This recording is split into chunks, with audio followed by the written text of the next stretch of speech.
Magandang araw po sa ating mga kapwa natin PWD sa sektor po natin. Ngayon po ay October 3. Ngayon po ay tatlong araw para sa pagpa-file ng candidacy. Kasama na po yung mga party list. Gusto ko pong sana pag-usapan natin ngayon, share ko tungkol sa PWD party list. Maganda po sana na mapag-discuss natin to, makarinig tayo ng iba-ibang opinion o mga ideas sa mga bagay na ito. Umpisa ko muna po, ang party list po sinimulan niya para sa mga magandang layunin. Para po yung mga sektor na sa ating komunidad o sa ating bansa magkaroon po ng boses, magkaroon po ng opportunity na maiahahin yung mga pangangailangan nila, yung mga bagay-bagay na dapat mapagtuunan ng gobyerno para po makabilang sila, yung mga sektor na mabababa, doon po sa Kongreso. Maganda po ang layunin na yon, kagaya po sa atin, kagaya po ng PWD, maganda po sana kung may representative din tayo sa Kongreso para magkaroon po tayo ng boses doon sa loob ng Kongreso. Ano po ba ang mga kahilingan natin? Ano ba po ang kailangan na ma-develop para sa sektor natin? Yun po ang importante sa party list. Kaya nga po sana, pag-usapan po natin to at tingnan po natin yung mga bagay-bagay na magkaroon po tayo ng development o mas magandang malawak na kaalaman tungkol sa mga bagay-bagay na to. Importante po ito sa atin, lalo na po nalalapit po ang eleksyon at ito po ay makaka-epekto sa atin. So, pero po lumipas ang mga ilang taon o panahon, medyo nagbabago po yung forma ng party list. Nakita po ng iba siguro, apektado, yung mga very effective na yung iba na binoboto yung mga gano'n pag nasa party list. Pero para pong napopolitika yung politika.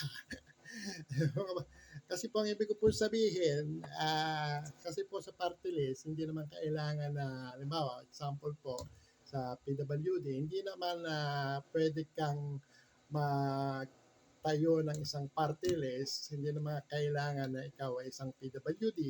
Ang kailangan lang, meron kang advocacy.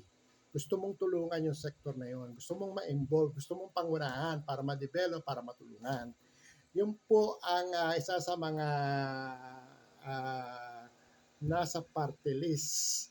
At kaya lang po, yung ibang malalaking mga politiko, yung mga malalaking pangalan ng mga politician, mga masasabi na natin yung mga pamilya, mga politiko, pinapasok po nila to. Siyempre po, halimbawa po, sabihin na natin, party list ng mga bombero, gano'n. Meron pong isang politiko, yung anak niya, o sige, pangunahan mo yung party list ng bombero.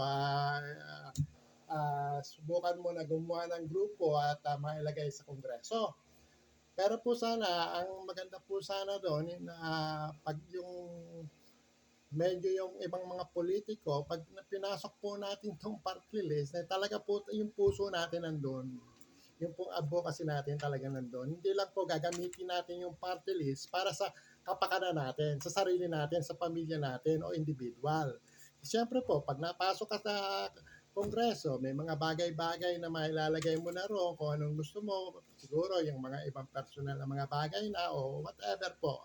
Hindi ako po pamilyar sa mga bagay na yan sa loob ng Kongreso. Pero sa tingin ko po, nagagamit po itong party list system ng ibang malalaking politiko, ginagamit nila. Ginagamit nila to para sa sarili ng kapakanan, para mapasok sila sa Kongreso. Correct me if I'm wrong po. Hindi ko po sinasabi na lahat ng sinasabi ko rito ay tama. It's all my opinion. At sa kaalaman po, informasyon na nare-research ko, ganun po ang nagiging kaalaman ko. At sa party list po, hindi naman po easy na madali na makapasok tayo o makagawa po ng isang party list. Marami pong requirement doon. At siyempre po, pera, ganun po, backup, yung mga tao na tutulungan ka. So para pong hindi na o mahihirapan na ang pangkaraniwang tao na wala masyadong pera, wala masyadong koneksyon sa matataas na tao na magkaroon ng oportunidad para pangunahan ang party list nila. Opo, ganun po sa tingin ko ang nangyayari. Kaya po ang party list ngayon parang nagagamit ng ibang mga politiko, ibang mayayaman para gamitin nila para sa sarili nilang interes yung party list na gagawin nila. Sana po hindi tayo maging ganon. Ang PWD, sana po ang party list na, hindi ko po alam kung sinong party list ng PW, kung meron o sino man. Hindi ko pa po naririnig kung meron o sino man po yun. Pero ang maganda po sana kung sino man po yung tatakbo, kasi po meron pong nag-post sa Facebook, tinatanong kung kailangan ba natin ng party list, yung ganon. Sang-ayon ka ba sa party list? Ang kinoment ko po ron, sabi ko, depende kung sino tatakbo. Yung po importante, kung sino po yung tatakbo, kailangan pong kilalanin natin yung tatakbo. Sino ba ho siya? Ano ba ang background niya? Hindi po basta narinig natin, etong si tatakbo para sa party list natin. Masaya po tayo, siyempre, masaya po. Sige, boto natin. Pero sana po medyo lumawak po yung kaalaman natin kasi po nababanggit ko na baka po magamit lang yung sektor natin. Gamitin lang yung PWD sector para sa kapakanan, personal na kapakanan ng iba. Kaya po sana maging maingat po tayo, maging makilatis po tayo kung sino po yung tatakbo. Sino po yung mangunguna. Ito po ang mahalaga. Kaya po sinabi ko, sagot ko po doon sa tanong sa Facebook, depende kung sino. Yun po ang importante sa akin. Depende po kung sino. Sabi ko,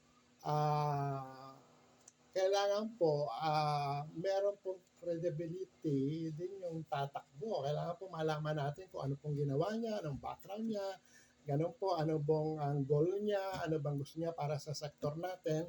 Kagaya po, halimbawa, merong isang may advocacy daw sa PWD o isang tao na naalagay sa gobyerno na na-appoint para tingnan o yung mag-asikaso sa mga sektor ng PWD.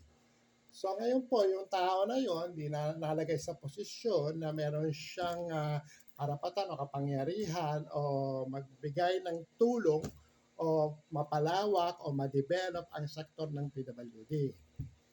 Ito po ang magandang pagkakataon sa mga kagaya natin, yung mga tao pong may mga advocacy na gusto pong iangat ang ating sektor. Kaya lang po yung iba,